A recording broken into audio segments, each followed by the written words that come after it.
Hello everyone. आज हम आगे के क्वेश्चन की सीक्वेंस में रूमानियत या फिर यूं कहें रोमांटिसिज्म या फिर हिंदी में कहें स्वच्छंदतावाद, इसके बारे में थोड़ा समझने की कोशिश करेंगे। रोमांटिसिज्म मूवमेंट क्या था, ये ब्रिटिश लिटरेचर का एक कैसा हिस्सा था, क्या क्या चीज़ें इसमें ख़ास थी, उन सबको समझने की कोशिश करेंगे, जिससे मोटा मोटी आपको अंदाज़ा लग सके और आप जो सवाल करते जाएं उनमें आपको करने में दिक्कत पैदा नहीं हो। जैसे हम पीछे की सीक्वेंस में पीछे जो भी 60-70 क्वेश्चन आए थे उनमें हमने देखा था कि न्यू क्लासिकल एज क्या थी, उसके बारे में समझने की उसको पढ़ा था, उसको समझने की कोशिश करी। आज की क्लास में हम उसी न्यू क्लासिकल या उसी न्यू क्लासिक्स को कॉन्ट्राडिक्ट करते हुए एक एज दिखती है, इसे रोमांटिसिज्म के नाम से जाना जा रहा है या रोमानियत कहें, एक ऐसा मूवमेंट जो कहीं ना कहीं तजदीदियत या यूं कहें कुछ नया लेके आया था और कुछ नए से लबरेज था। इसी रोमांटिसिज्म को अपन आज पढ़ने वाले हैं। तो अपना टॉपिक है रोमांटिसिज्म और इसके आसपास के जितने भी क्वेश्चन हमें दिखाई दे रहे हैं उनको देखें। तो ये मूवमेंट क्या था? रोमांटिसिज्म, इसकी डेट देखी जाए तो अपन देखते आ रहे हैं 1798 से। कई किताबें 1832 लेके चलती हैं, कई किताबें 1837 लेके चलती हैं और यहाँ भी कई जगह 1798 है, यहाँ कई जगह 1785 है या यहाँ कहीं जगह 1789 है। इन सब का अपन पहले समझ चुके थे, इन तीनों को। इसका मेन कारण लिरिकल बैलेड यहाँ पब्लिश हुआ था 1798 में। 1785 में अपन ने देखा था कि एज ऑफ जॉनसन या सैमुअल जॉनसन की डेथ के बाद से ही रोमांटिसिज्म समझा जाने लगा और इसके 86 के आसपास रॉबर्ट बर्न्स की कविताएं भी आ रही हैं। 89 में फ्रेंच रेवोल्यूशन हुआ था, इसने समाज के जो भी जो भी हल्के थे उनके सोचने समझने के सब चीजों को बदल के रखा था, इसलिए कई बार इससे भी मान लिया जाता है। मगर मोटा मोटा जो समझने वाला चीज है, जो एक 19-20 स्कॉलर ने फिक्स कर दी उस बात को, उसको देखें तो अपने पास 1798 से 1837 का टाइम पीरियड है, वो यहां एप्रोप्रिएट मान सकते हैं। अब कई बार क्वेश्चन में आपको ऐसी डेट्स भी देखने को मिल जाएं तो उनसे घबराना या ये कहने की जरूरत नहीं है कि पेपर में सवाल गलत है। लिटरेचर में आप पिन मार के किसी मूवमेंट को डिसाइड नहीं कर सकते, जैसे पीछे भी बार बार अपन ये बात करते हैं। अब यहां 1837 डेट क्यों चुनी? क्वीन के हिसाब से चुनी गई। क्वीन विक्टोरिया इस वक्त ट्रॉन पे आ चुकी थी, वो रानी बन चुकी थी, तो विक्टोरिया के आने के बाद विक्टोरियन एज नाम दे दी। 1832 क्यों कहा जाता है? 1832 कई बार रोमांटिक पीरियड के हाथ में या यूं कहें उस वक्त तक उसका लास्ट क्यों समझा जाता है? इसका रीजन है फर्स्ट रिफॉर्म बिल आ गया था। फर्स्ट रिफॉर्म बिल, जो रोमांटिक्स या जो भी खुले विचारों वाले लिबरल्स इस रोमांटिक मूवमेंट, इस रूमानियत के अंदर चाह रहे थे, उन्हें लग रहा था कि 1832 में वो चीजें मिलना शुरू हो गई हैं कहीं।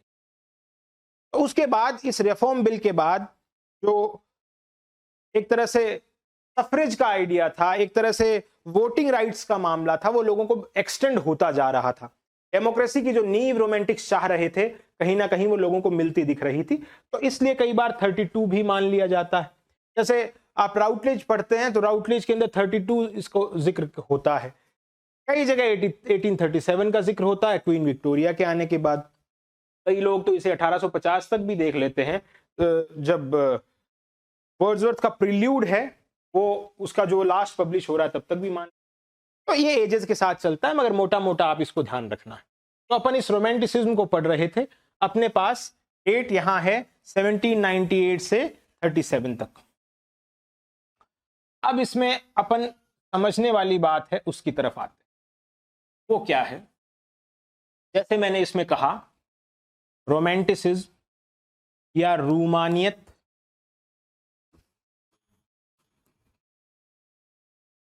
नयापन, तजदीदियत जिसे अपन ने कहा, वो इस रोमांटिसिज्म। अब इस शब्द को थोड़ा सा खोल के समझते हैं, जिससे हमारे कुछ एक जो हमने रोमांटिसिज्म को समझते वक्त वहम पाल रखे होते हैं वो दूर होंगे। वो क्या वहम? देखिएगा, हम पिछली एक क्लास में जब नॉवेल का डिस्कशन कर रहे थे तो ये शब्द पहले भी आया था, रोमांस या रोमन नाम से या रोमांस नाम से। उसको एक बार देख। तो रोमांस है, ये रोमांस नाम के फ्रेंच भाषा के शब्द से बना है। अब रोमांस क्या होते थे या क्या है? जो भी रोमांस लैंग्वेजेस थी, रोमांस लैंग्वेजेस थी, जैसे फ्रेंच खुद भी, जैसे पोर्चुगीज, जैसे रोमानियन, जैसे इटालियन, जैसे स्पेनिश, ये भाषाएं, इन्हें रोमांस लैंग्वेज बोला जाता था। रोमांस क्यों? देखिए, मोटा मोटी पहले जो सिविलाइजेशन था उस पर प्रभाव लैटिन का था। नॉवल पढ़ते वक्त ये अपन ने बात करी थी। लैटिन एलीट क्लास की जबान थी, तो लैटिन से अलग जो कॉमन मैन भाषा यूज कर रहा था, ये शब्द अपने पास बार बार आएगा। कॉमन मैन जो भाषाएं यूज कर रहा था उनमें लैटिन का प्रभाव तो था, मगर वो लैटिन जैसी नहीं थी। ये ऐसा सा है, अपने पुराने एंशिएंट दौर में, पीरियड में संस्कृत बोली जाती थी, मगर हर इंसान संस्कृत नहीं बोलता था। वो अपनी भाषाएं, अपने कबीले की, अपने कस्बे की, अपने जहां से बिलोंग कर रहा है, जो नेटिवाइज जबानें थी वो बोलता था। अब ये कॉमन मैन यही भाषाएं बोल रहा था, इनको लैटिन नहीं आ रही थी, तो ये भाषाओं में, अपनी इन्हीं भाषाओं में ये साहित्य भी रच रहे थे। वो साहित्य कैसा था? एक नाइट जर्नी पे है, उसे किसी से प्रेम हो जाता है, वो एक उसका पिकरेस्क्यू एटीट्यूड है, वो घूमता फिरता है, इंसान घूमता फिरता है, उसके प्रेम की कहानी है। वो उस जो प्रोटैगनिस्ट है, जो एक्ट्रेस है, उसकी बिलविड है, उसको किसी भी परेशानियों से निकाल के लास्ट में हासिल कर लेता है। ये इन भाषाओं में जो साहित्य था उसे रोमांस कहा गया, और वो किससे लबरेज था? वो प्यार मोहब्बत से लबरेज था, एक नाइट की कहानी पे। नाइट और यहां लव। अब देखिए, इसमें एक समझने वाली बात, क्या रोमांस का मतलब मोहब्बत, प्यार है? बिल्कुल गलत बात होगी ये। इसको समझते हैं थोड़ा, क्योंकि जब भी ये नाम आता है तो हमारे दिमाग में एक ही चीज चलती है कि ये कहीं ना कहीं प्यार मोहब्बत की कहानी है। और इसके पीछे चलने का कारण है कि ये बॉलीवुडाइजेशन कह सकते हैं किसी भी चीज का। अपन बॉलीवुड ने ये प्यार वाली चीज ही अपनी कहानियों में उठाई है। बॉलीवुड ने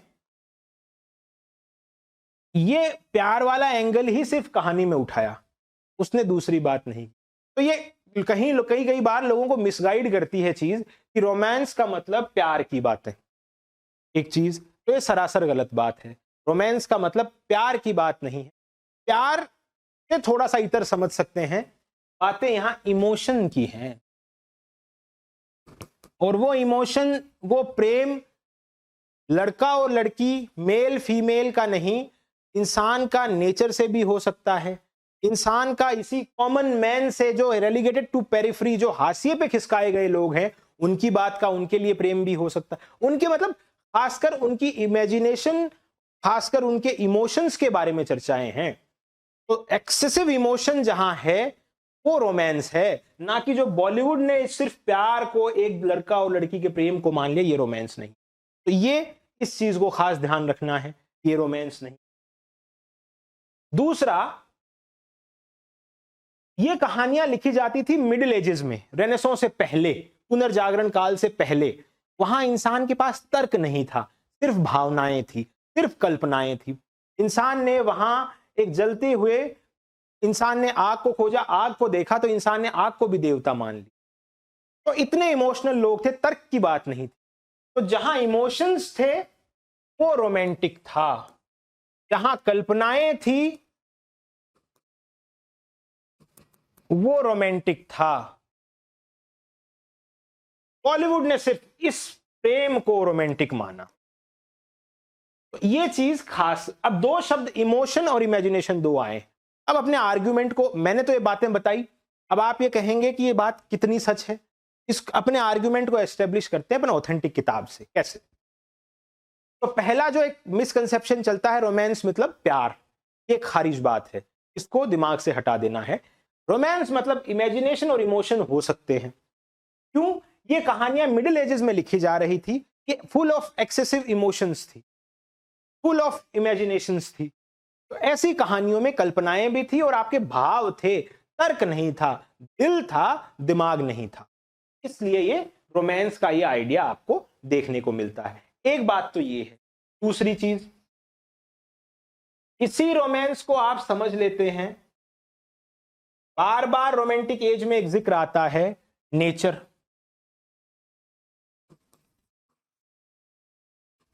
इस नेचर को हमेशा ये माना जाता है फूल पत्ती पेड़ पौधे, ये भी एक गलत बात है। रोमांटिक्स का मतलब सिर्फ नेचर नहीं है।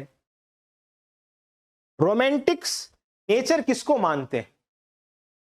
हम डिफरेंस समझेंगे नियोक्लासिकल के नेचर में और रोमांटिक्स के नेचर में, दोनों में। तो रोमांटिक्स के लिए नेचर क्या हुआ?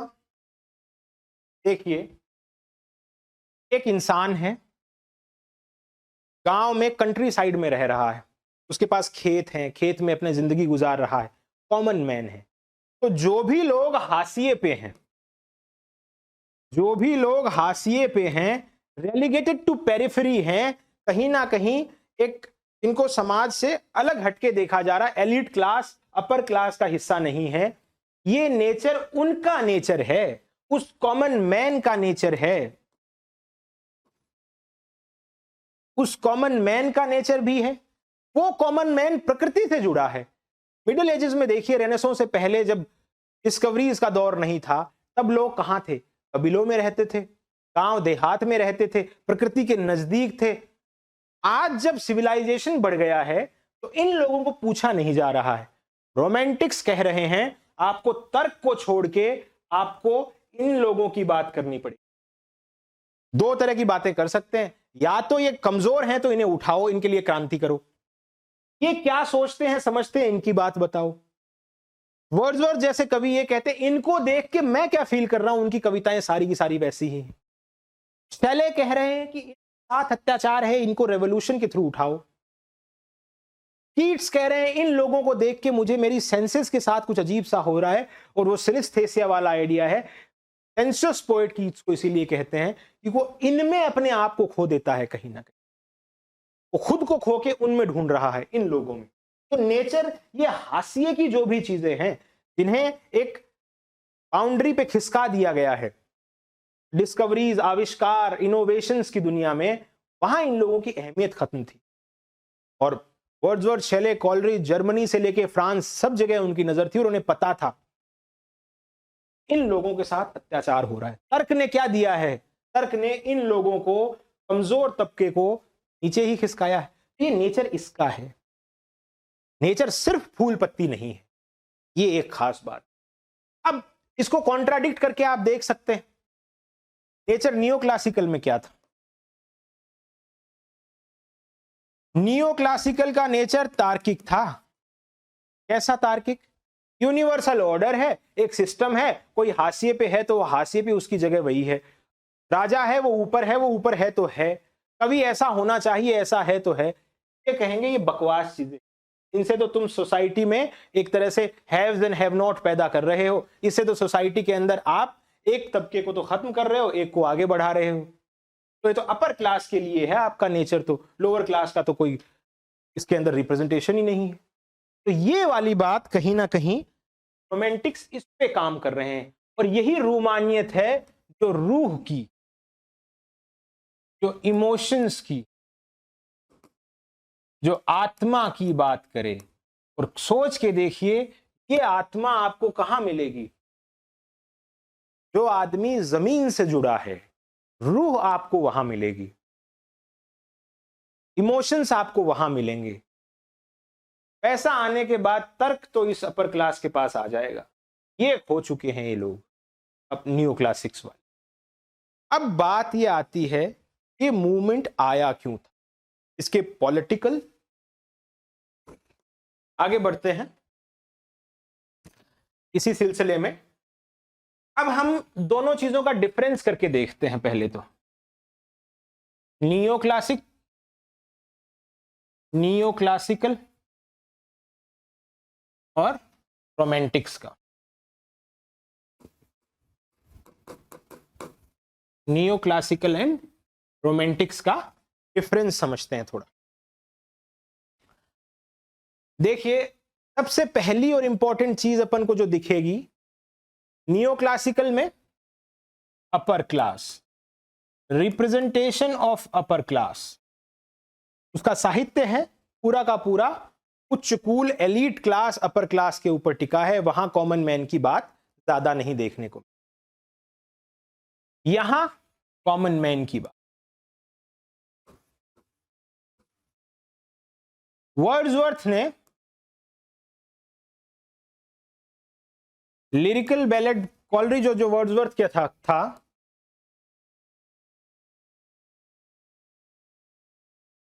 इसका पहला एडिशन आप 1798 में 1798 में देख रहे हैं। दूसरे एडिशन 1800 में आता है और उसके प्रीफेस में वर्ड्सवर्थ ने एक बात बोली कि हमारा साहित्य कैसा होना चाहिए, हमारे साहित्य की लैंग्वेज कैसी होनी चाहिए। लैंग्वेज जो कॉमन मैन, कॉमन इंसान यूज कर रहा है, वही हमारी भाषा होनी चाहिए। वर्ड्सवर्थ कहते हैं selection of language really used by man. यहां एक चीज ध्यान रखने वाली होगी आपके लिए, इस लाइन को बहुत बार अलट पलट के पूछा जाता है। Selection of language really used by man या फिर कॉमन मैन, इस स्टेटमेंट को बदल दिया जाएगा और इससे बार बार क्वेश्चन इस लाइन से देखने को मिले। ये 1800 में जो सेकंड एडिशन आया था लिरिकल बैलेड का, उससे लिया गया एक कोट है वर्ड्सवर्थ का। तो इसमें वर्ड्सवर्थ ये बात करते हैं। नियो क्लासिकल में बात क्या कॉमन मैन की भाषा में थी, आम आदमी की जबान थी? नहीं, यहां डेकोरम का जिक्र था। वो डेकोरम किसमें दिखता है? हेरोइक कपलेट में। हेरोइक कपलेट के थ्रू चीजों की बात हो रही। हर एक चीज लय में, ताल में बंद है, क्योंकि तर्क है वो भावना में बहेगा नहीं। यहां भावनाएं हैं, कॉमन मैन के पास भावनाएं। उस नेचर को समझिए। नेचर के पास कौन था? कॉमन मैन, आम आदमी है नेचर के करीब। आम आदमी कोई बात करेगा तो वो कैसे करेगा? वो तर्क और ये चीजें नहीं देखेगा, जो मन में है वो कहेगा। तो ये लोग मन की बात कर रहे हैं, स्ट्रॉन्ग आई इंडिविजुअल की बात करते नजर आए। एक चीज अपने पास ये, नियो क्लासिकल का जो लिटरेचर है वहां आपको रियलिज्म दिखेगा। हल्का तर्क किसके पास होगा? यथार्थ के पास। सच है वहां तर्क, तर्क से आप किसी बात को साबित करते हैं, बात खत्म करते हैं। यहां सिंबल दिखेंगे। वर्ड्सवर्थ जब खुद की बात करेंगे, खुद कितने खुश हैं, अपने आप को डेफोडिल्स से रिप्रेजेंट करेंगे। डेफोडिल्स उसे नाचते हुए लग रहे हैं, मतलब कभी भी खुश खुश है। तो प्रकृति का रोल इतना है। एक बच्चा, उसे दिख रहा है child is the father of the man. बच्चा है, बच्चे को देख के उसे फिलॉसफी ध्यान आ रही। बच्चा अपने प्राइमरी जिंदगी में जहां रहा है, जो सीखा है, वही वो मैच्योर होके काम करता है। ऐसी बातें, क्योंकि वो उस वक्त अपने गांव, कस्बे, कबीले, अपने लोगों के बीच है। इस तरह की बातें, सिंबल्स का यूज है, रियलिज्म का यूज है। यहां सिटी की बात बहुत ज्यादा है नियो क्लासिकल में। यहां बात कंट्री साइड की, देहात की बात है, गांव और देहात की बात। एक यहां खास बात अपन देखें, अगले वाली कड़ी में इन्हीं रोमांटिक्स और इन पे और नियो क्लासिकल्स, यहां पोइट्री कैसी है? पोइट्री तो इस तरफ के एरिया में तो पोइट्री आपको कैसी दिखेगी? हर चीज तुक में, लय में, ताल में बंधी हुई है। यहां ऐसा नहीं। जैसे यहां आपको दिखेंगे क्लासिकल रूल्स। Classical rules. यहां क्या दिखेगा, वर्ड्सवर्थ का चौथा एडिशन आता है लिरिकल बैलेड का, और उस फोर्थ एडिशन में वो एक डेफिनेशन और देखे जा रहे हैं। पोइट्री क्या है, spontaneous overflow of powerful feelings, powerful feelings.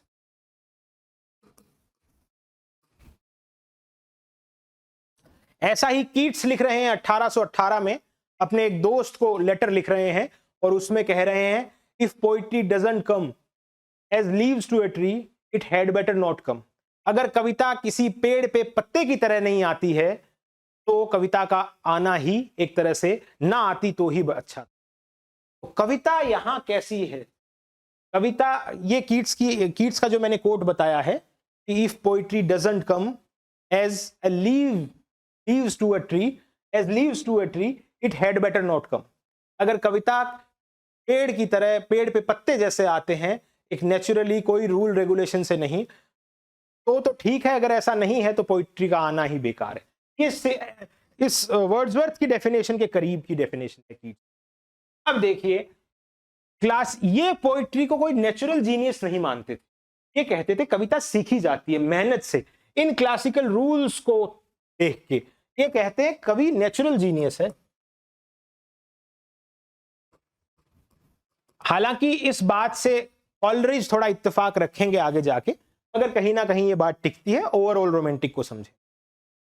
और स्पॉन्टेनियस यानी कि अकस्मात, एक साथ आने वाले ओवरफ्लो, उनका उद्वेलन, इनका भावों का।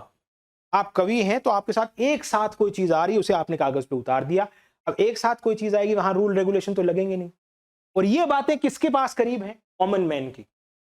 एलीट समझा, जिसे समझ है कविताओं की, उच्च कुल का आदमी, वो तो ये लगाएगा। गांव देहात का आदमी कविता करेगा, हल जोत रहा है, फसल काट रहा है, गुनगुना रहा है, उसके पास ये है, स्पॉन्टेनिटी है। ये कॉमन मैन वापस आया है। ये लोग क्लासिक्स की तरफ जा रहे हैं और ये लोग मिडिल एजेस की तरफ जा रहे हैं।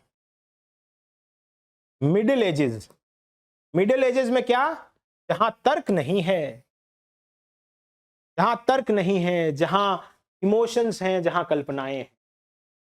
ये वाली बात रोमांटिक्स और नियो क्लासिक्स को अलग करती।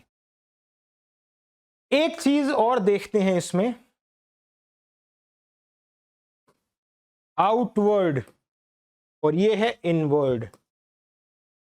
ये लोग भाव कहां हैं, भावों को समझने के लिए अपने अंदर झांकने वाली चीजें करते हैं।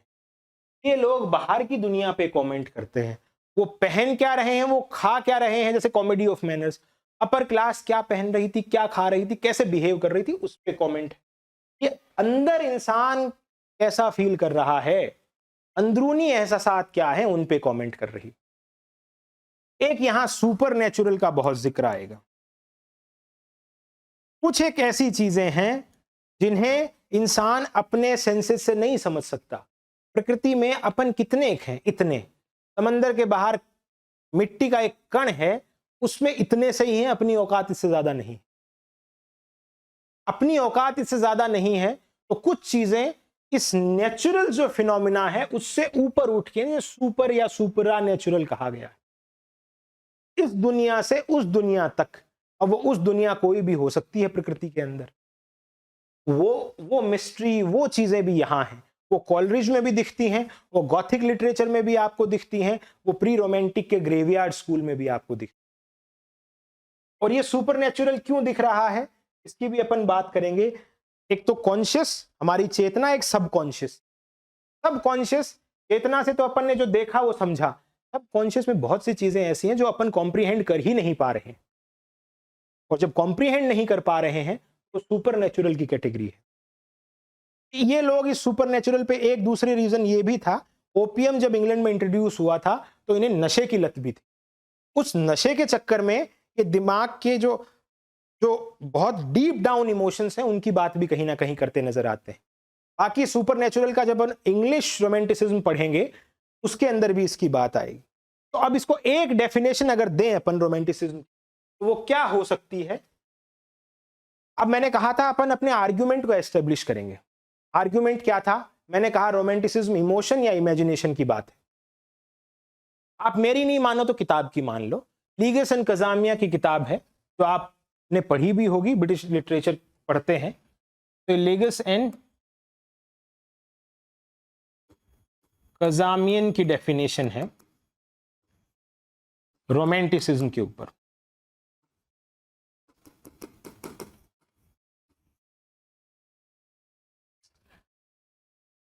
और ये कहते हैं एक्सेंचुएटेड predominance of emotional life provoked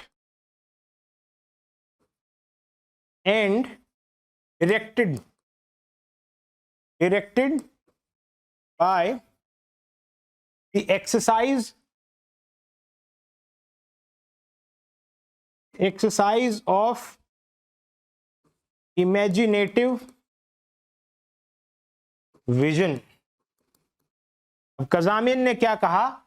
एक्सेंचुएटेड, जोर दिया गया, प्रभाव, डोमिनेंस किसका? इमोशनल लाइफ का। और ये इमोशनल लाइफ को कवि कैसे बताएंगे? अपने कल्पनाओं, अपने इमेजिनेशन के विजन से बताएंगे।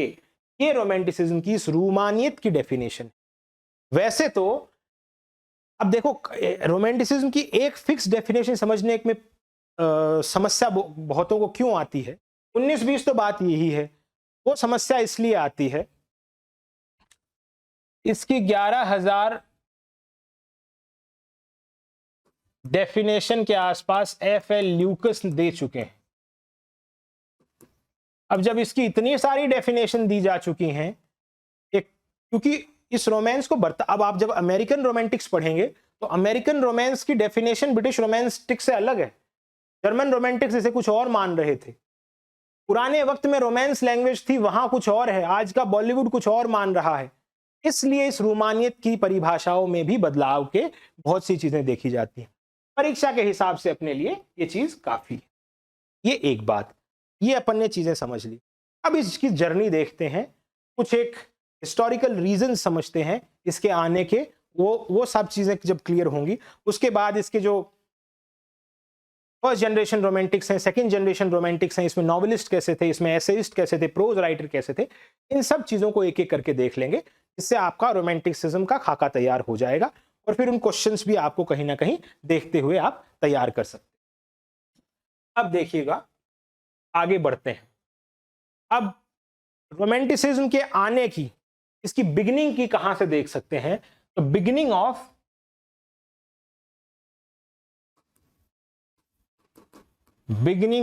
रोमांटिसिज्म, रोमांटिसिज्म की शुरुआत कहां से? इस शुरुआत को देख, मैं एक कच्चा पक्का सा एक मैप ऐसे ही बना रहा हूं समझने के हिसाब से। ये फ्रांस है, सॉरी ये जर्मनी है, ये जर्मनी है, ये ब्रिटेन है, ये हमारे पास फ्रांस, और ये हमारे पास अमेरिका। इस रोमांटिसिज्म का किन सी कौन कौन सी कंट्रीज में कैसे कैसे दिखता है अपन को? सबसे पहले अपन को जर्मनी में दिखेगा, उसके बाद अपन को ये ब्रिटेन में दिखेगा, उसके बाद अपन को ये फ्रांस में दिखेगा, और उसके बाद अपन को ये अमेरिका में दिखेगा। सबकी डेट्स अलग अलग हैं। किसी कंट्री में, जैसे अपन ब्रिटिश हिस्ट्री पढ़ रहे हैं, तो ब्रिटिश हिस्ट्री के अंदर रोमांटिसिज्म अपन को 1798 के आसपास से नजर आके 1832 1837 तक अपन को दिख रहा है। इन कंट्रीज में अलग अलग दिखेगा। फ्रांस में विक्टर ह्यूगो के वक्त सबसे प्रोमिनेंट था और ला मिजरेबल नाम से जो वो नॉवल लिख रहे हैं, उसने तो सब कुछ बदल ही दिया था फ्रांस के लिटरेचर को, तो ये वहां दिख रहा है। जर्मनी के अंदर इसकी शुरुआत है, तो सबसे पहले अपन जर्मनी से पढ़ते और जर्मनी में कारण भी देखते हैं कि जर्मनी में ऐसा उस वक्त क्या हो रहा था। तो सबसे पहले शुरुआत अपन जर्मनी से करते हैं।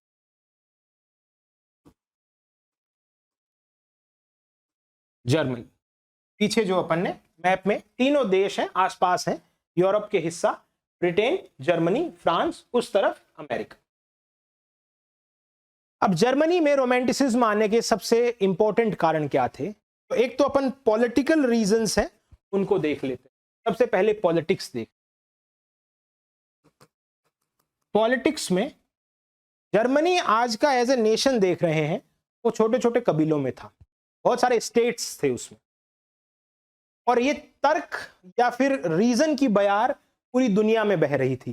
जर्मनी में भी नियो क्लासिक्स थे, जो क्लासिक्स की बात करते थे, रीजन तर्क की बात करते थे, कि पूरी दुनिया का माहौल। अब जैसे आज के वक्त नेशनलिज्म, राष्ट्रवाद का दौर चल रहा है, आप कोई सा भी देश उठा के देखिए, वहां नेशनलिज्म, राष्ट्रवाद ही देख रहे हैं आप ब्रिटेन देख लीजिए नेशनलिज्म है, इंडिया देख लीजिए नेशनलिज्म की बात है, यूएसए देख लीजिए नेशनलिज्म है, बाकी अब लड़ाइयां तो हो ही रही हैं, वो राष्ट्रवाद का ही।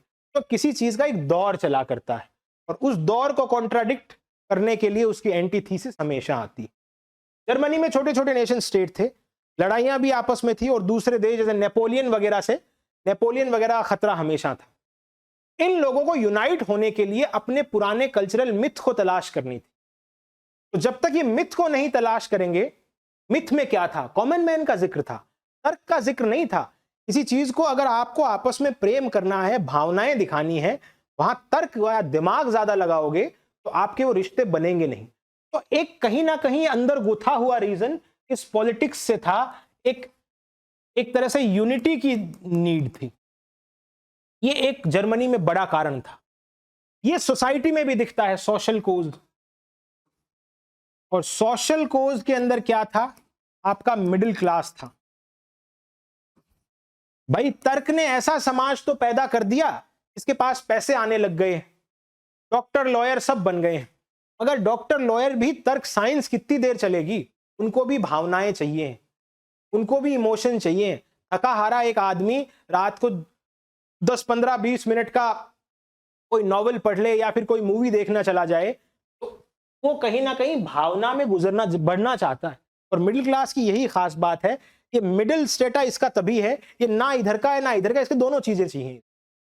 और इंग्लिश जो अपन ब्रिटिश लिटरेचर पीछे पढ़ रहे थे न्यू क्लासिकल के वक्त, अपन प्री रोमांटिक में थे तब बात कर रहे थे इस चीज की। मिडिल क्लास ने ही लिटरेचर को बदला। न्यू क्लासिकल की डायरी राइटिंग, नॉवेल राइटिंग इसी मिडिल क्लास की वजह से थी, क्योंकि इसे एंटरटेनमेंट के लिए चीजें चाहिए थी।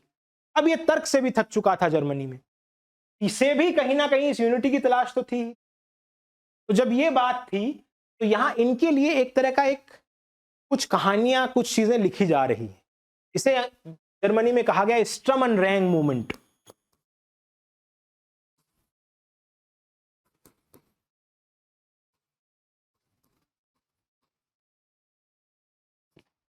Storm and stress.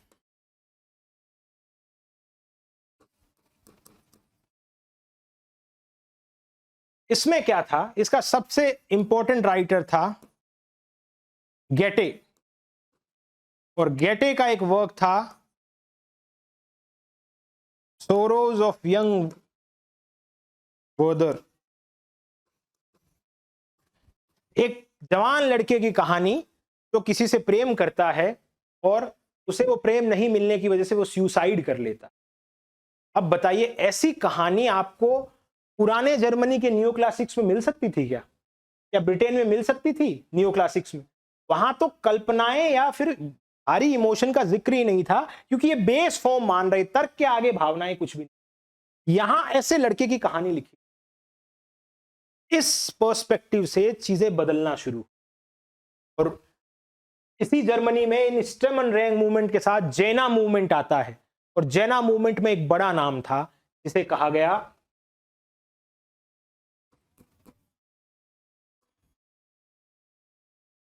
Frederick Schlegel. Wilhelm Schlegel भी थे, श्लेगल ब्रदर्स के नाम से जाना जाता है। उस इंसान ने इन सब चीजों पे गौर करके एक टर्म कोइन किया, ये कहा गया रोमांटिसिज्म। अब ये सवाल आपसे रोमांटिक्स के बारे में कुछ 19-20 खोद के पूछे तो ये जरूरी सवाल है। ये मेरा मतलब ये नहीं था कि मैं जर्मनी, फ्रांस और ये सारी चीजें इस हिसाब से बताऊं, ये चीजें जुड़ती जाती हैं एक दूसरे। अगर मैं जर्मनी की बात, स्ट्रमन रैंग मूवमेंट की बात, जेना मूवमेंट की बात नहीं करता तो ये फ्रेडरिक श्लेगल नाम का इंसान अपने पास नहीं आता। और रोमांटिसिज्म को कॉइन किसने किया, ये शब्द अपने पास नहीं आता, श्लेगल। तो श्लेगल ने अपने पास इन चीजों को कहीं ना कहीं ढूंढने में मदद करी। उसने दिखाया ऐसी बातें करने वाली चीज इस शब्द को रिप्रेजेंट कर रही हैं, जहां कल्पनाएं भी हैं और जहां भावनाएं भी। ये एक बात रोमांटिक्स के बारे में, जर्मनी के रोमांटिक्स के बारे में। जर्मनी के रोमांटिक्स से अपन को परीक्षा में पूछे जाने वाली चीज, स्ट्रमन रैंग मूवमेंट कहां से था, ये जा सकता है। फ्रेडरिक श्लेगल के बारे में बात है, ये क्वेश्चन आपसे पूछा जा सकता है। तो दो बातें हुई। तीसरा एक नाम आता है एस्थेटिक्स की दुनिया में, सौंदर्य शास्त्र कविता का जब अपन पढ़ते हैं उसमें नाम आता है इमैनुअल कांत। इमैनुअल कांत के बारे में आपने कहानी सुनी होगी। ये इतना डिसिप्लिन इंसान था, इसे पढ़ते वक्त ये नहीं मालूम पड़ता था कि अब वक्त, आज के पूरा दिन वक्त गुजर चुका है, इतना पढ़ाई में मशगूल। और ये जब आता था लौट के लाइब्रेरी से तो लोग समझते थे कि कांत आ रहा है, इसका मतलब 4 बज चुके हैं। इसके आने के वक्त से घड़ी का टाइम चला करता था, इतना स्कॉलर आदमी। इसने एक वर्क लिखा, क्रिटिक ऑफ प्योर रीजन।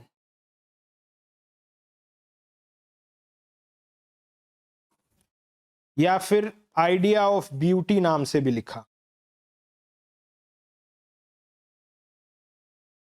इस इंसान ने कहा था प्योर रीजन नाम की कोई चीज है ही नहीं। आप ये मान रहे हैं कि आप किसी चीज को समझ पा रहे हैं, वो आपकी गलती है। उस चीज के अंदर इतनी लेयर्स हैं, आप कभी समझ ही नहीं पाओगे। इस दुनिया को, जैसे साइंटिस्ट ये कहते हैं दुनिया में ये है वो है, इतना सा जानते हैं हम, 1 या 2% इस दुनिया, 98% है वो हमें अभी एक्सप्लोर करी ही नहीं है। तो कोई स्वीपिंग रिमार्क देना कि इस इंसान का एग्जिस्टेंस दुनिया में है, कोई सुपर पावर का नहीं है, ये फिजूल बातें होंगी, क्योंकि हमें मालूम ही नहीं है इन चीजों। हमें अभी जितना ज्ञान है 2 या 3%, उसके बेसिस पे अपन कमेंट करते हैं। तो कांत ने यही बात कांत कह के जा रहे हैं। तो कांत भी वापस भावनाओं का रुख करवा रहे हैं। देखो साहब, ऐसा ऐसा होता है, आप हर चीज रीजन पे मत रखो, आपको पता ही नहीं है रीजन क्या है। तो बताओ, यहां कहीं ना कहीं ये जर्मनी रोमांटिसिज्म की नींव रख रहा है या नहीं रख रहा? यहाँ की पॉलिटिक्स रख रही है, यहाँ का सोशल कोज रख रहा है, यहाँ स्ट्रमन रैंग मूवमेंट आ रहा है, यहाँ फ्रेडरिक श्लेगल रोमांटिसिज्म पॉइंट कर रहे हैं, यहाँ इमैनुअल कांत आ रहा है। अपन को कहें कि पिछले कुछ एक वर्षों में, कुछ एक शताब्दियों में जो सबसे बड़ा थिंकर हुआ, का नाम आता है इमैनुअल कांत। तो कांत यहाँ आ रहे हैं, ये जर्मनी की बात। अब अपन ऐसा ही कुछ फ्रांस में भी देखते हैं। फ्रांस में अपने पास क्या है? फ्रांस में रोमांटिसिज्म एज ए मूवमेंट तो ब्रिटेन के बाद आया, मगर इसने कुछ स्थितियों को बदलने की कोशिश। वो क्या थी? फ्रांस को देखते हैं। फ्रांस के साथ सबसे पहली चीज जो फ्रांस को रेवोल्यूशन की तरफ लेके, अब वो रेवोल्यूशन को तरफ ले जाने वाली चीजें क्या थी? जैसे एक नाम अपने पास जीन जैक रूसो का आता है, और रूसो यह बात कहता है natural rights. Social contract theory में रूसो कहते हैं इंसान जब पैदा हुआ तब से ही उसके कुछ हक हैं, उसका आप शोषण नहीं कर सकते, उसे आप दबा नहीं सकते। तो आप जिसे दबा नहीं सकते, ये बात लोगों को पता चल रही है। इस बात पे लोग अवेयर हो रहे हैं कि फ्रांस में उनका शोषण हो रहा है। हमने पीछे जर्मनी देखा है, अब अपन फ्रांस देखते हैं, फिर अपन इंग्लैंड की तरफ बढ़ते हैं। क्योंकि ब्रिटिश रोमांटिसिज्म है तो कहीं ना कहीं फ्रांस में जो हो रहा था उससे भी प्रभावित था, और जर्मनी में जैसे कॉलरिज है, कॉलरिज का पूरा रोमांटिसिज्म इमैनुअल कांत और श्लेगल ब्रदर्स की फिलॉसफी पे टिका हुआ है। वर्ड्सवर्थ है, शैले का पूरा आइडिया आपको फ्रांस के रेवोल्यूशन के साथ दिखता है। वर्ड्सवर्थ और ये खुद भी फ्रांस के रेवोल्यूशन से प्रभावित थे, बाद में इन्होंने निगेट किया। दिस वाज द मूवमेंट कह के वो प्रिल्यूड में कमेंट करते हैं जब फ्रेंच रेवोल्यूशन के ब्लडशेड से वर्ड्सवर्थ खुद को हटा रहे होते। तो यहां रूसो, नेचुरल राइट्स, इन लोगों के आइडिया से प्रभावित होकर फ्रेंच रेवोल्यूशन हो रहा है। फ्रांस की क्रांति जो 1789 में शुरू हो रही, इसमें कंसेप्ट आता है लिबर्टी, इक्वालिटी और फ्रेटर्निटी। डेमोक्रेसी या कहें लोगों के शासन, लोगों के लिए, ये सब बातें सबसे पहले जहां से निकल के आई उस फ्रांस की क्रांति से आई। और आज इंडिया के संविधान में भी, इंडियन कॉन्स्टिट्यूशन में भी इन बातों का जिक्र होता है, वो फ्रांस की ही देन है कहीं ना कहीं। तो लिबर्टी, इक्वालिटी, फ्रेटर्निटी, समानता, स्वतंत्रता और बंधुत्व की भावना फ्रांस दे के आ रहा है। इसमें अब देखिए कॉमन मैन जो हाशिए पे था वो साथ में आ रहा है। अब तो बैरियर्स थे लिटरेचर के, हाई क्लास लिटरेचर, लो क्लास लिटरेचर, कुछ ये कहा कि सब लोगों को समान होना चाहिए। अब जब सब लोग समान होंगे तो नेचुरल राइट्स वाली बात भी आएगी, लोगों के हक की बात भी आएगी, यहाँ जो नेचर के करीब लोग हैं उनकी बात भी आएगी। अगर किसी को हाशिए पे रखा गया तो उनके लिए क्रांति की बात भी आएगी। और रोमांटिक्स भी ये कर रहे हैं, वहां इंडिविजुअलिटी भी है, खुद की बात भी है, और खुद की बात के साथ साथ लोगों को साथ में उठाने की बात भी है।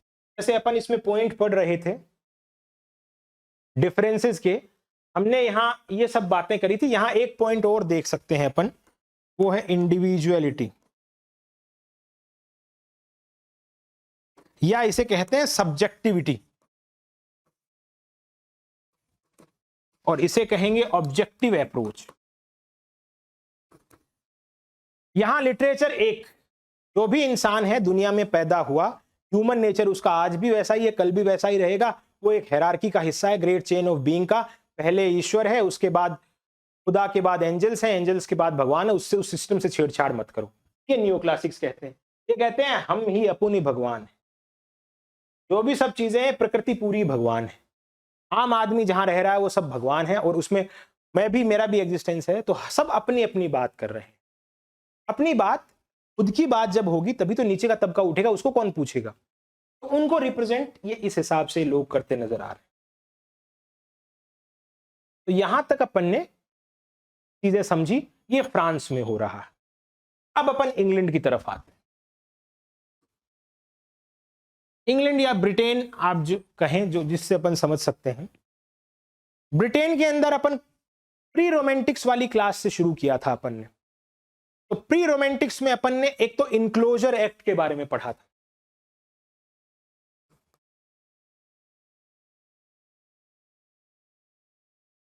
इनक्लोजर एक्ट के बारे में समझा था।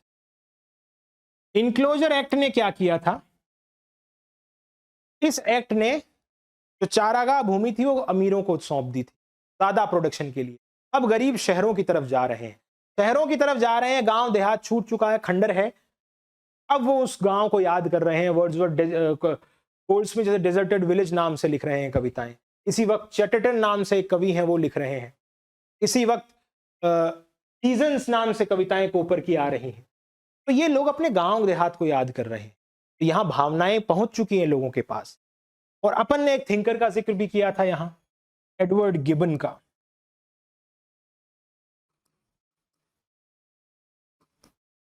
एडवर्ड गिबन वो सबलाइम का आइडिया देके जा रहे हैं कि खूबसूरती आपने फूल से देखी, कुछ एक चीजें ऐसी हैं जिन्हें आप पता ही नहीं है वो भी खूबसूरत है। उन्होंने कहा आपने टाइगर को देखा वो भी खूबसूरत, आपने शेर देखा वो भी खूबसूरत, आपने कोई खंडहर देखा, एंटीक चीज है वो भी खूबसूरत। तो आपने अभी तक आपके रीजन से चीजें समझ ही नहीं पाए हो। आप एक दूसरी तरह की खूबसूरती है, उसे भी आप समझो, वो आपके दिमाग में झकझोरो, आपके भावनाओं को थोड़ा खींचो, तब आपको दिखेंगे। तो ऐसे आइडियाज आ रहे हैं तो लोग प्रभावित हो रहे हैं। इसी वक्त अपने पास इंग्लैंड में टॉम पेन आ रहे हैं, और वो लिख रहे हैं राइट्स ऑफ मैन। इंसान के हक क्या हैं, इंसान के राइट्स क्या हैं, उन राइट्स पे कौन बात करेगा? अब जब राइट्स की बात होगी तब कॉमन मैन भी वापस आएगा। कोई इंसान अगर हाशिए पे है तो उसे उठाओ, वो आपका हक है।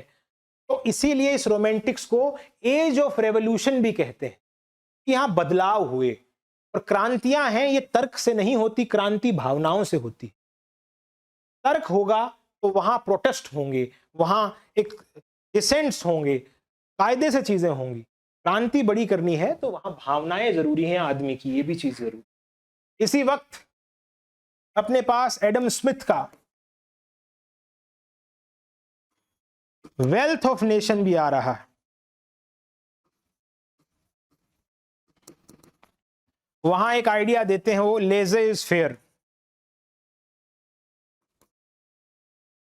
यानी कि खुली इकोनॉमी, खुली छूट, खुला काम करो, कोई रेस्ट्रिक्शन नहीं है किसी भी आदमी पे। वो पैसा कमाना चाह रहा है तो डिमांड एंड सप्लाई के हिसाब से कमाएगा।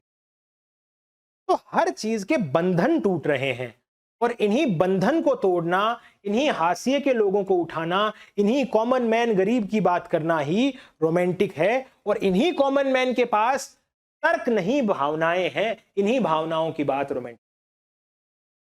तो ये लेज़र फेयर आ रहा है। वेल्थ ऑफ नेशन में एडम स्मिथ बात कर रहे हैं।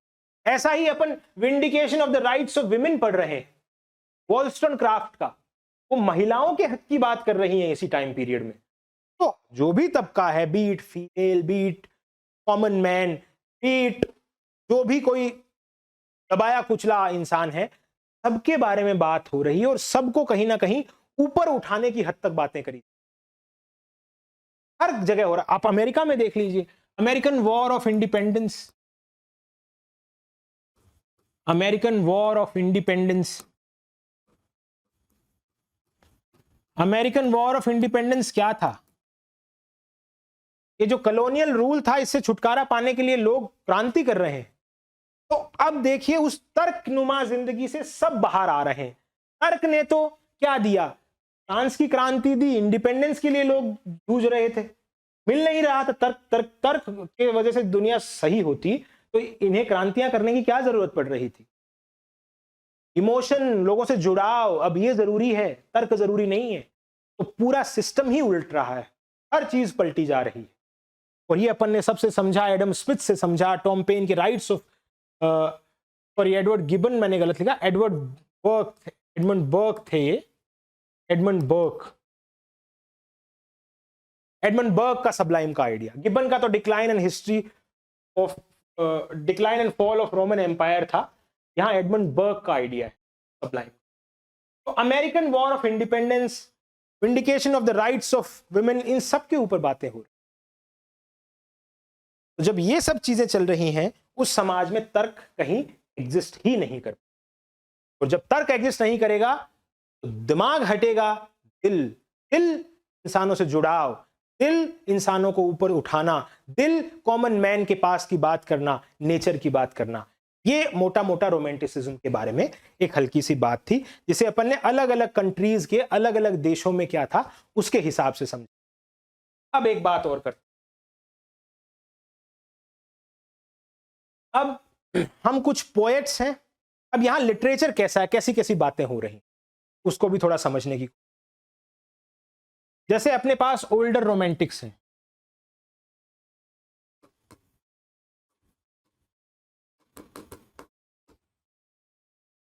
ओल्डर रोमांटिक्स में या फिर फर्स्ट जनरेशन ऑफ रोमांटिक्स, इनमें अपने पास वर्ड्सवर्थ है, इनमें अपने पास कॉलरिज है, इनमें अपने पास, अब यहां दो नाम का जिक्र चलता है, एक तो सदे का चलता है और एक विलियम ब्लेक का चलता है। कई बार विलियम ब्लेक को प्री रोमांटिक्स में मान लिया जाता है।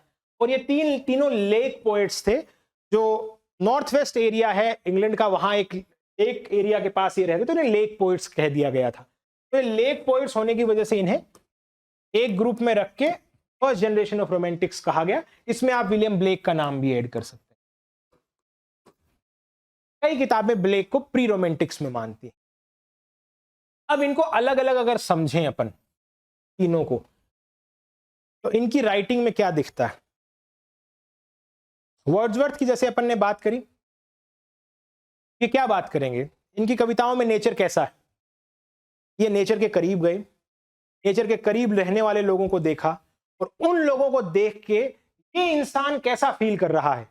तो नेचुरल चीजों को देख के ये सुपर नेचुरल अनुभव कर रहा है, खुदा की तरह महसूस कर रहा है, इसे कहीं ना कहीं अध्यात्म की प्राप्ति हो रही है और उसे ही ये पैंथेइज्म कह सकते हैं।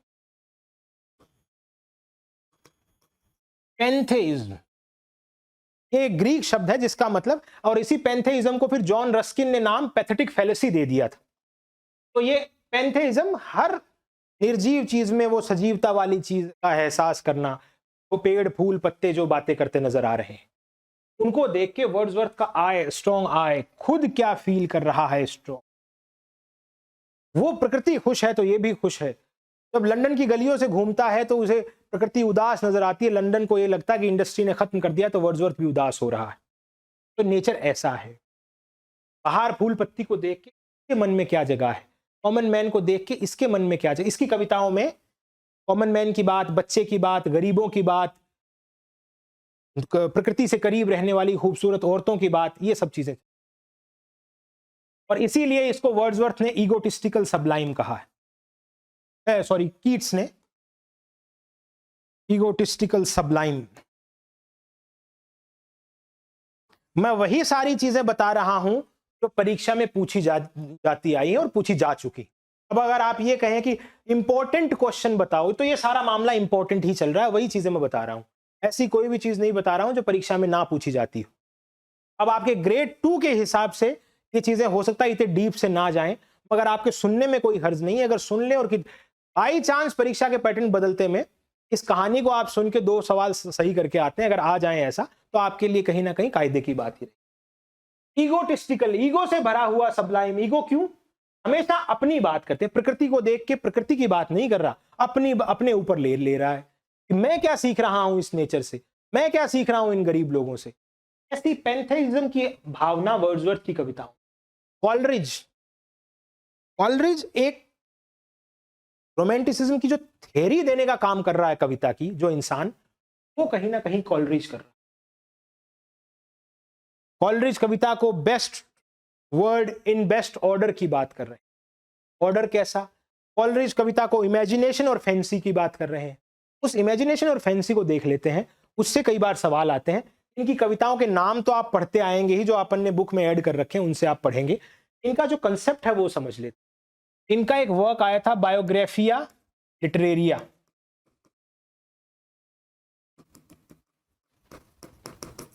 (1817) में, और उसका चैप्टर 13 में इन्होंने बात करी थी इमेजिनेशन। इमेजिनेशन भी 2 तरह की बताई इन्होंने, एक तो प्राइमरी और एक सेकेंडरी। इन्होंने कहा प्राइमरी इमेजिनेशन है सबके पास। कैसे है सबके पास?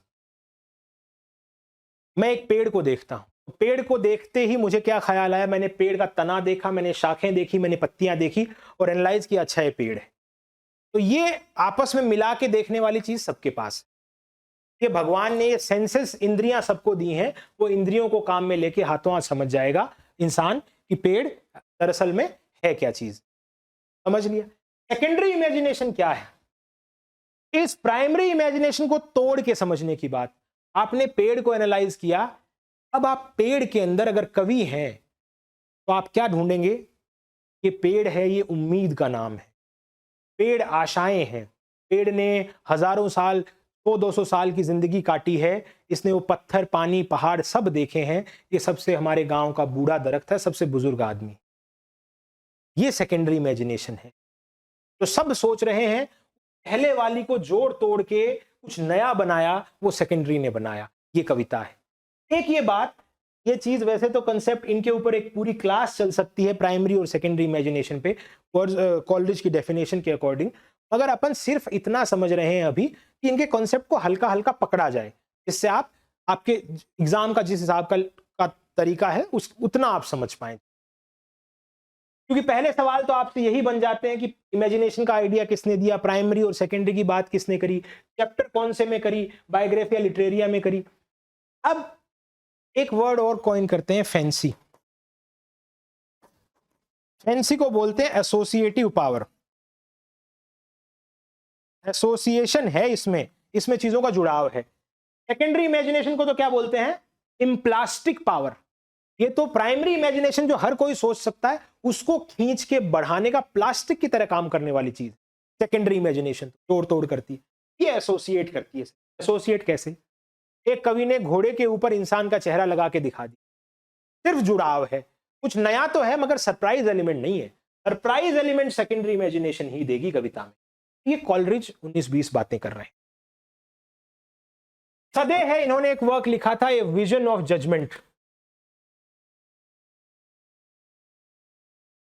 जजमेंट, और इस 1821 में, और इस विजन ऑफ जजमेंट में इन्होंने सैटेनिक स्कूल ऑफ पोइट्री की बात करी थी।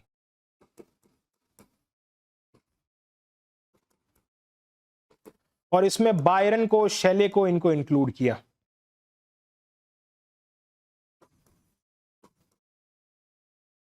बायरन और शैले को क्यों किया, बायरन और शैले को ये रेवोल्यूशनरी कवि मान रहे थे कि ये जॉर्ज थर्ड है रेजेंसी पीरियड में जो मेंटली डिस्टर्ब थे, तो उन्हें एक Regent king George the fourth को लाया जाता है, इनको हटा दिया जाता है, तो उन्हीं के लिए कविता लिखी गई थी। और उसमें ये लोग बायरन और शैली उस जॉर्ज द थर्ड का विरोध कर रहे थे कि बकवास राजा, कुछ काम हो नहीं रहा, और ये रेवोल्यूशन बदलाव की बात कर रहे थे। बायरोनिक हीरो और ये सब इन्हीं की बातें, बायरन और शैली समझते वक्त इस बात को समझेंगे। तब बायरन पलट के द विजन ऑफ जजमेंट लिख रहे हैं और इस पे, इसकी चापलूसी पे कमेंट कर रहे हैं, सदे की चापलूसी, द विजन।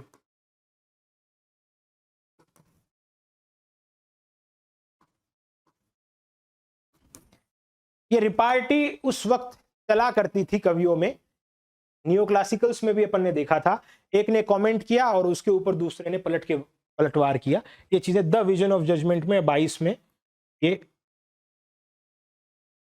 बायरन लिख रहे हैं, ए विजन ऑफ जजमेंट सदे ने लिखा।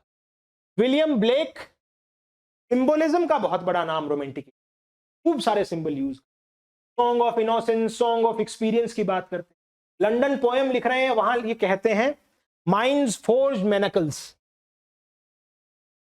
माइंड्स फोर्ज्ड मैनकल्स,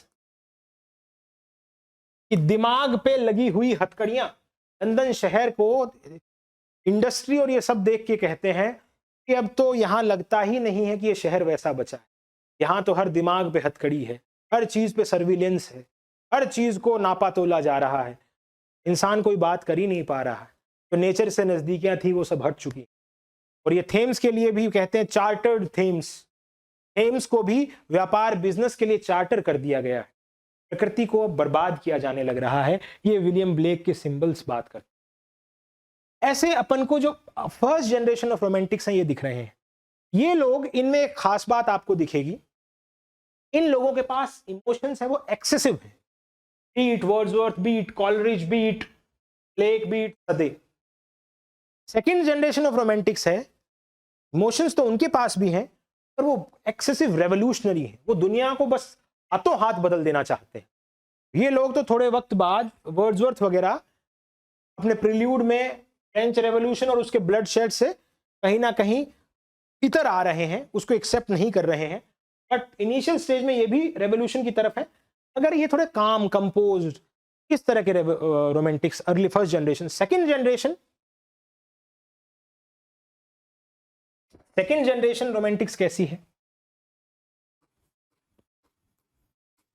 सेकेंड जनरेशन, इसमें आपके पास शैले है, इसमें आपके पास बायरन है, इसके में आपके पास कीट्स है। शैले को पहले देखें, शैले की जिंदगी को अपन समझें तो विलियम गॉडविन से बहुत प्रभावित थे, एथीस्ट आदमी थे, और इसी एथीज्म की वजह से इन्हें ऑक्सफोर्ड से एक्सपेल कर दिया जाता है। और उन्होंने एक पैम्फलेट लिखी थी, नेसेसिटी ऑफ एथीज्म।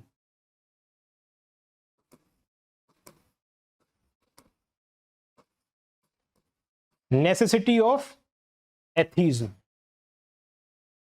इस नेसेसिटी ऑफ एथीज्म लिखने की वजह से इन्हें ऑक्सफोर्ड से एक्सपेल कर दिया गया। ये बात शेले के बारे में। इसी वक्त ये क्वीन मैब लिख रहे हैं। ये जितना भी इंस्टीट्यूशनलाइज्ड रिलीजन है धर्म पे कमेंट कर रहे हैं। ये पेटरलू मैसेकेयर पे जो 1819 में इंग्लैंड में हो रहा है, जो वर्कर मजदूर लोगों को कुचल दिया गया था, के ऊपर भी मास्क ऑफ एनार्की लिख रहे हैं। ये इंसान वेस्ट विंड लिख रहा है। वेस्ट विंड का क्या पर्पस है कि अब शांति है तो क्रांति की बयार लाने वाली वो हवा कब बहेगी, वो वेस्ट विंड कब आएगी जो क्रांति पैदा करेगी और इंग्लैंड को बदल के चली जाए। ये शेले का attitude. Extreme revolutionary poet शेले। Byron का सबसे एक समझने वाला कंसेप्ट वो है बायरोनिक हीरो। हमने हीरो लिटरेचर में कैसे पढ़े थे, एक सिस्टम बनाया गया, उसमें हीरो कैसा है, वो एक हीरोइन है, उसको बचाएगा, वो समाज का भला करेगा, वो समाज के लिए कुछ कर गुजरने की हद रखेगा। बायरोनिक हीरो टोटली डिफरेंट, वो मूडी है, उसे फर्क ही नहीं पड़ रहा समाज उसके बारे में क्या सोच रहा है, सोसाइटी उस तर्क को खत्म कर चुका है। वो हमेशा जर्नी पे है, कहीं घूम रहा है, जैसा बन पड़ रहा है वैसा काम कर रहा है। अच्छा लग रहा है तो अच्छा करवा रहा है, नहीं लग रहा तो उस सिस्टम से हटके परे चला जा रहा है। एक मूडी हीरो है। जो पुराने हीरो हुआ करते थे वैसा बायरन का हीरो नहीं। एक का एटीट्यूड भी है बायरन में। बायरन की कविताओं में खास बात ये रही है, ऑगस्टन अप्रोच भी है बायरन में, न्यू क्लासिकल अप्रोच। वो क्या है, इनकी कविताएं मीटर और राइम में है, हेरोइक कपलेट में लिख रहे हैं, मगर एटीट्यूड वही है। और बायरन को तो अपने दौर का ऐसा इंसान था कि इनकी कॉपीज, इनकी कविताएं पढ़ने के लिए one of the most handsome person इन्हें कहा जाता है। और इनकी कविताओं को पढ़ने के लिए लड़ाइयां हुआ करती थी कि एक कॉपी नहीं मिल पा रही है कभी। और यही केस हिंदुस्तान में अपन देखें तो अपने पास मजाज नाम से एक शायर हुए थे। मजाज का अलीगढ़ यूनिवर्सिटी में ये बताते हैं कि उनकी उसी वक्त वो वहां खुद पढ़ रहे थे, उनकी जब किताब आती थी लाइब्रेरी में आपस में स्टूडेंट्स में लड़ाई होती थी कि वो किताब किसको मिले पहले, कौन पढ़े। ऐसा ही बायरन का चार्म था रेजेंसी एरा के अंदर। रेजेंसी एरा का जिक्र आएगा तो आगे और बात। अगला नाम कीट्स का है। कीट्स की एक तो डेट्स आपको सब तो इसके ओड हैं वो सीक्वेंस में ध्यान रहने चाहिए, 6 के 6। और जिसे 1819 में जब लिख रहे हैं तो उसी ईयर को बोलते हैं anus mirabilis, year of wonder. उस एज में एनस मिराबिलिस,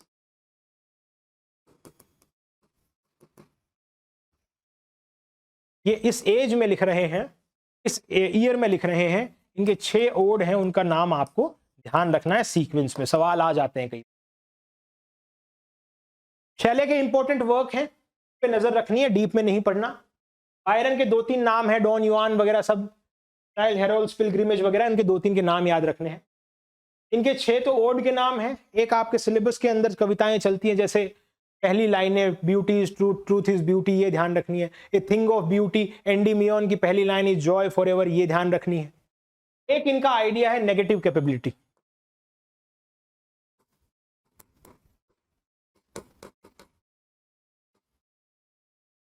अब नेगेटिव कैपेबिलिटी क्या है?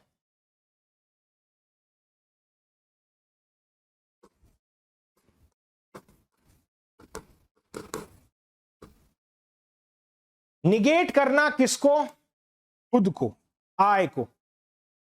खुद को निगेट करना और खुद को किसी चीज को सौंप देना। कैसे? कीट्स ये मानते हैं इस दुनिया में बहुत सी मिस्टीरियस चीजें, बहुत सी चीजें हैं जिन्हें लॉजिक से आप नहीं समझ सकते। तो जब किसी चीज को आप लॉजिक से नहीं समझ सकते तो कैसे समझोगे? तो कीट्स कहते हैं समझने की जरूरत ही नहीं है, अपने आप को उस वहम से निगेट कर दो और मिस्टीरियस चीज निकल रही है तो उसमें शामिल कर लो। मजा जिंदगी का इसी नेगेटिविटी, इसी कैपेबिलिटी में है कि खुद को निगेट कर दो और जो मिस्ट्री है कि जो मिस्ट्रीज जो दुनिया को समझ नहीं पा रहे हैं उस हिस्से में शामिल कर लो, खुद को कैपेबल बना लो। वैसा जैसे कीट्स खुद को कंपेयर कर रहे हैं नाइटिंगेल से, नाइटिंगेल जैसा ही वो सोच रहे हैं, जैसा वो पक्षी बिहेव कर रहा है वो उनके जैसी सी बात है, नाइटिंगेल उनके दुख में शामिल है। अब वैसे तो ये चीज पॉसिबल नहीं, मगर कीट्स कह रहे हैं दुनिया को लॉजिक से मत समझो, दुनिया में के जो सरप्राइज है, मिस्ट्री है, उसमें खुद को शामिल कर लो, जिंदगी का मजा उसी में। तर्क ढूंढोगे तो कोई चीज नहीं मिलेगी, खुशी मिलेगी नहीं। तो ये वाली बात कीट्स की नेगेटिव कैपेबिलिटी। ऐसा ही चीजें कीट्स के जैसे अपन ने एक दो कमेंट पढ़ के आ चुके हैं पीछे, कविता फूल पेड़ पे पत्तों की तरह नहीं आए तो उस कविता का आना बेकार है, ये पीछे पढ़ा था अपन ने, जो अपने दोस्तों को उन्होंने लेटर भेजे थे उसमें इन्होंने ये बात करी थी। अब अपन इसके अंदर जो समझने वाली बात है, अपने पास सेकंड जनरेशन रोमांटिक्स हैं, फर्स्ट जनरेशन रोमांटिक्स हैं, अब अपने पास इस दौर में नॉवेल राइटिंग भी। नॉवेल राइटिंग क्या है? यहां नॉवेल्स कैसी लिखी जा रही थी? एक तो हिस्टोरिकल नॉवेल,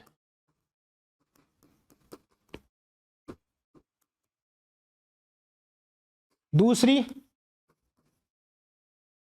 डोमेस्टिक या रेजेंसी एरा की नॉवेल, तीसरी गॉथिक। हिस्टोरिकल नॉवेल में वेवरले नॉवेल्स हैं वॉल्टर स्कॉट की,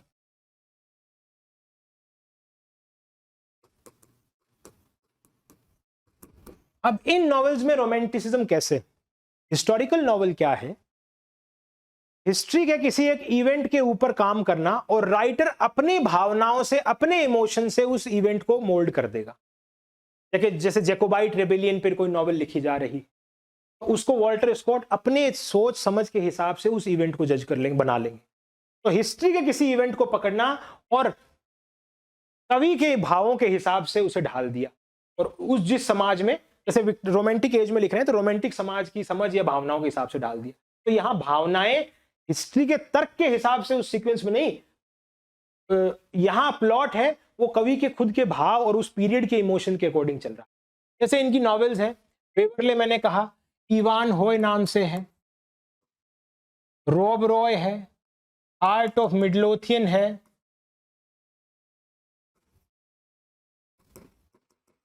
बस 4-5 चीजें आपको ध्यान हो, ये मोटा मोटी पता हो हिस्टोरिकल नॉवेल्स किसकी, ये खास बात है, वेवरले नॉवेल्स की। Domestic novel Jane Austen, Jane Austen की नॉवेल्स, 6 नॉवेल, उनको सीक्वेंस जरूर ध्यान रखनी है जेन ऑस्टिन की नॉवेल्स की। आपसे अंदर से सवाल पूछा ना जाए मगर कम से कम वो चीजें आपको ध्यान रखें, इनके नॉवेल्स के टाइटल। जैसे अपने पास एक नॉवेल है प्राइड एंड प्रेजुडिस, उसमें अपन को ये कैसे दिखता है। एक नॉवेल है सेंस एंड सेंसिबिलिटी, यहां इन नॉवेल्स का जो सेटिंग है वो कंट्री साइड दिखाया जाएगा आपको, देहात में एक अमीर इंसान, जमींदार, उसकी हवेली है, वो शादी एक कायदे की एक घरेलू लड़की से करना चाहता, और यहां घरेलू लड़की भी जैसे जेन ऑस्टिन के प्राइड एंड प्रेजुडिस में एलिजाबेथ का कैरेक्टर है, वो तब तक डार्सी नाम के इंसान को एक्सेप्ट नहीं करती जब तक वो उसके इमोशंस को समझ नहीं पाता। तो यहां हीरोइन है रोमांटिक एज की, वो उस हाशिए से पे रखी जाने वाली ना समझ के मेन स्ट्रीम में आ रही है, वो बात कर रही है वैसी मेल से, मेल काउंटर पार्ट, वो सीधा सीधा बात करने की कोशिश कर रही है। यही तो रेवोल्यूशनरी नेचर तो था रोमांटिक्स का, तो तर्क वाली फालतू चीजों को तोड़ के कहीं ना कहीं एक अपने वजूद की बात कर रहा है, अपने रूह और अपनी रूमानियत की बात कर रहा है, और वो प्राइमरी है, उस पर रखा जा रहा है। ये डोमेस्टिसिटी की बात जेन ऑस्टिन की नॉवेल में, या सेंस एंड सेंसिबिलिटी जैसे इनकी नॉवेल का टाइटल है, कि कुछ हद तक तो आपका सेंस, तर्क भी ठीक है, एक बाद आपकी सेंसिबिलिटी, आपके इमोशंस, दोनों का कॉम्बिनेशन जिंदगी है, ऐसा रोमांटिक्स में। रेजेंसी क्या? ये रेजेंसी पीरियड था 1811 से लेके 1820 के बीच। इसमें जॉर्ज द थर्ड राजा थे, जॉर्ज थर्ड हैं वो राजा थे। अब जॉर्ज के साथ दिक्कत ये थी, because of mental illness, because of certain ailments, he was not able to properly run the government or run the parliament or run the kingdom. तो इनके साथ प्रॉपरली चला नहीं पा रहे थे, तो इनको हटा के एक रेजेंट किंग बनाया गया जॉर्ज द फोर्थ को। वो 1811 से 20 तक रहा जॉर्ज द फोर्थ। उस टाइम पीरियड में जो चीजें लिखी गई इनको रेजेंसी पीरियड कहा। इस रेजेंसी पीरियड में फैशन में क्या चीजें थी, जैसे आप देखते हो कोई भी यूरोपियन मूवी देखते हो तो उसमें लेडीज के लॉन्ग गाउन्स, वो रेजेंसी पीरियड का फैशन था। मैन है वो टाइट ब्रीचेस और जो कोटी नुमा चीजें पहनते थे, ऊपर से टोपी लगा रखी है, वो रेजेंसी पीरियड का फैशन। यहां इसमें पैसे वाले जमींदार साहूकार भी हैं कहीं, वो आपको खेत खलिहान में भी दिख रहे हैं, उनका फैशन भी ऐसा ही है। तो ये तो एक रेजेंसी उस राजा के नाम पे चीज बताई गई थी। यहाँ डोमेस्टिक नॉवेल्स, घरेलू एहसास, जज्बात, इमोशन, उनके ऊपर भी कमेंट है, ये सब बातें। एक गॉथिक अपन प्री रोमांटिक में पढ़ा था, और गॉथिक का मैंने आपको टेलीग्राम पे अलग से एक वीडियो शेयर किया था। तो उस गॉथिक में आपने चीजें, हमने गॉड, ट्राइब और इन सब चीजों के बारे में बात करी थी। इस गॉथिक में एक चीज समझने वाली है, ये भी रेवोल्यूशनरी नेचर की एक तरह से वो थी नॉवेल्स। फीमेल का रिप्रेजेंटेशन गॉथिक नॉवेल्स ही कर रही थी।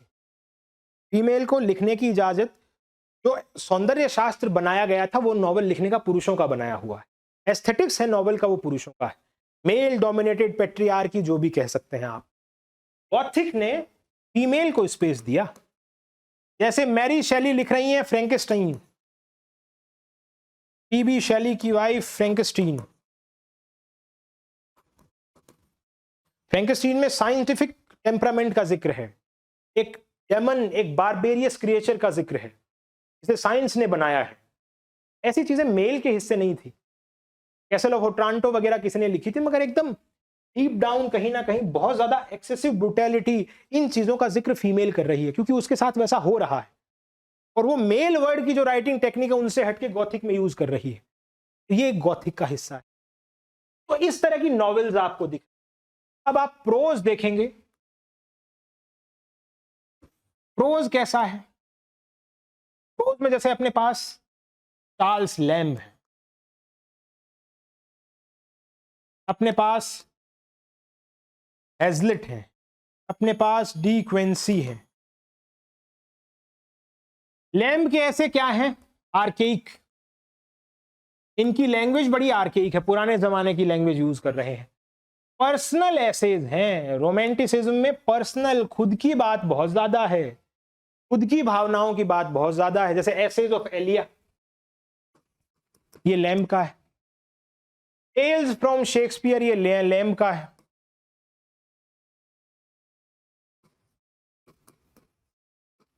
हैजलिट क्या है, हैजलिट के ऐसे प्लेन स्टाइल बोला जाता है इनकी राइटिंग को। ये कैसे लिख रहे हैं, लैम्ब, चार्ल्स लैम्ब है, मोरल प्रीचिंग ज्यादा नहीं कर रहे हैं। हैजलिट है, वो मोरल प्रीचिंग में ज्यादा विश्वास। जो गट्सो नाम की टेक्निक है इनकी, उसमें मानते हैं या तो कोई चीज आपको पसंद है या नहीं है तो उस पर कॉमेंट करो एक सिंपल लैंग्वेज में। तो मोरल प्रीचिंग इनमें ज्यादा है। यू कैन सी इम्पैशन्ड एसेज हैं, इम्पैशन्ड एसेज, पैशन से भरे हुए ऐसे। जैसे इनका एक ऐसे है, confession of N opium eater, opium खाने वाले इंसान की कन्फेशन। इस तरह के ऐसे पहले नहीं थे, ये पर्सनल टोन है, पैशन से लबरेज essays. On the knocking at the gate of Macbeth essay. Reflection on lake poets, ये ऐसे है सीक्वेंसी। तो ये सारे के, अब जो confession of an English opium eater लिख रहे हैं, तो इंग्लिश ओपियम ईटर में ओपियम जब इंट्रोड्यूस हुई थी इंग्लैंड में, तो ये इन लोगों को दर्द से राहत मिल देने के लिए उस दवाइयों में यूज किया जाता था। इन लोगों को लत पड़ गई उसकी, और ये अपने सबकॉन्शियस और भावों को एक्सेस में बताना शुरू कर दिया। ये भी एक रीजन था रोमांटिसिज्म, टेक्निकल चीज कोई समझे तो। उस ओपियम का जिक्र इसलिए इनकी कहानियों में, जैसे कॉलरिज में ओपियम का जिक्र बहुत आता है, जैसे डिक्वेंसी ओपियम की बहुत बात करते हैं। तो ये सब चीजें डिक्वेंसी के बारे में, इनके 2-3 एसेज का आपको नाम ध्यान रखना। जैसे हैजलिट में प्लेन स्टाइल में अपन ऑन गोइंग जर्नी का ऊपर sorry, going on a journey,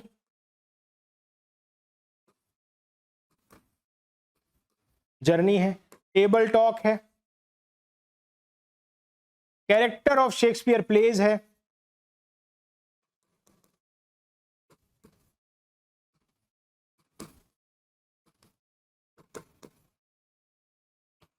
Indian juggler है। दो चार नाम जो आपके एमए के सिलेबस में या कहीं आपको कोई सिलेबस में दिख रहे हैं बीए के में, तो वहां वो याद कर लो। अदरवाइज मोटा मोटी कोई इतनी चीज आपको समझने के हिसाब से इनकी, तो हमने रोमांटिसिज्म को लगभग पूरा खोल के समझने की कोशिश करी। अब जो आपके जो क्वेश्चन होंगे, जो मैंने कंटेंट दे रखा है, उससे सारे के सारे बनते नजर आएंगे। एक क्वेश्चन पहला इसलिए देखते हैं, उसमें एक चीज खास ये,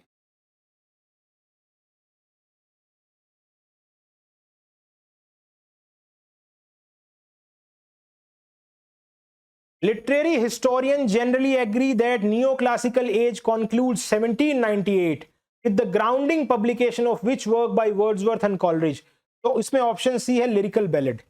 अब एक चीज समझने की बात कि बैलेड क्या है, इंग्लैंड में इनको रिवाइव क्यों किया जा रहा है, ये खास बात है।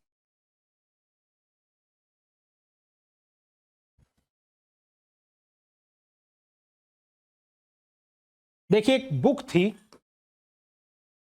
थॉमस पर्सी की,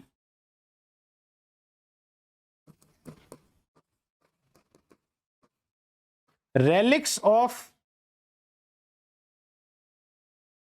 एंशिएंट हिस्ट्री,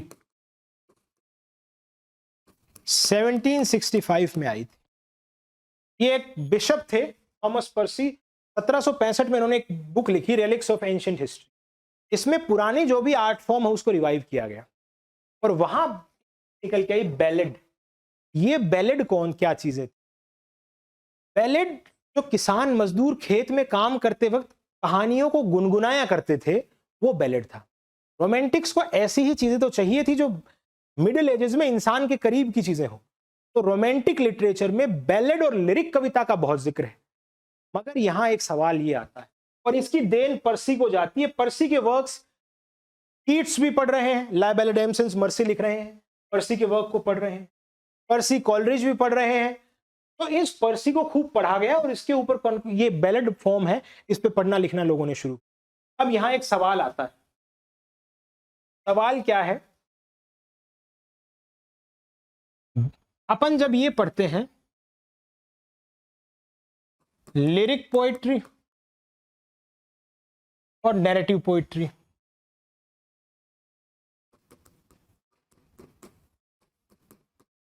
नैरेटिव पोएट्री में अपन क्या देखते हैं? एपिक देख रहे हैं, बैलेड देख रहे हैं।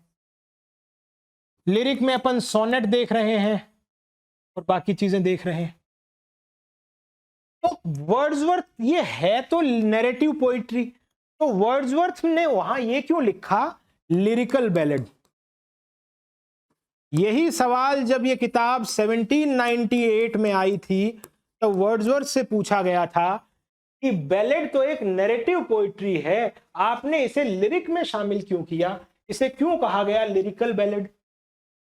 इसका जवाब ये था, लिरिक इंसान अपनी भावनाओं को बताने के लिए छोटे जज्बात छोटे हिस्से में बताता है, लंबा खींचता नहीं है एपिक की तरह।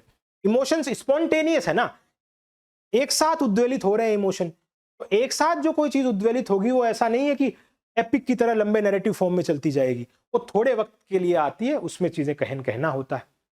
तो इनको बैलेड भी रखना था, किसान मजदूर इसी में बात करते थे। कहानी है, कहानी को गीत के माध्यम से पेश करना, वो बैलेड था। तो वर्ड्सवर्थ ने यहां लिरिक और आगे ऐड किया, बदलाव किया। इस बैलेड की खास बात क्या है? इसमें प्रेम पे, इसमें युद्ध पे, इसमें हर चीज पे कहानी नुमा गाने के रूप में पेश किया जाता है। इसमें 4-4 लाइन के स्टेंजा होते हैं, और इसकी rhyme scheme A B T B चलती है ट्रेडिशनल वे में। पहली जो लाइन है वो आयम्बिक टेट्रामीटर में होगी, आयम्बिक टेट्रामीटर में, दूसरी आयम्बिक ट्राईमीटर में, तीसरी वापस टेट्रा में, और चौथी वापस ट्राईमीटर में। अब ये मीटर कैसा होता है? आयम्बिक टेट्रा, टेट्रा मतलब 4, और आयम्बिक का मतलब है unstress syllable followed by stress syllable. जैसे 4 फीट है, 4 फीट में 8 सिलेबल हैं।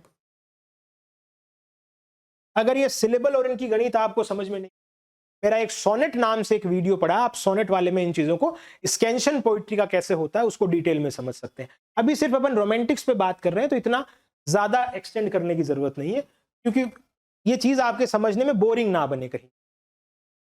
तो टेट्रामीटर का मतलब है 4 फीट, 4 फीट में 8 सिलेबल, 8 में एक सिलेबल होगा अनस्ट्रेस, एक होगा स्ट्रेस, एक अनस्ट्रेस, एक होगा स्ट्रेस, एक अनस्ट्रेस, एक होगा स्ट्रेस।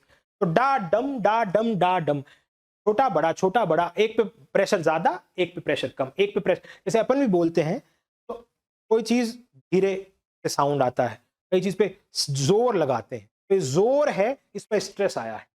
ऐसे ही 4 फीट के अंदर 8 सिलेबल, ट्राईमीटर में 3 feet 6 syllable, unstress stress unstress stress.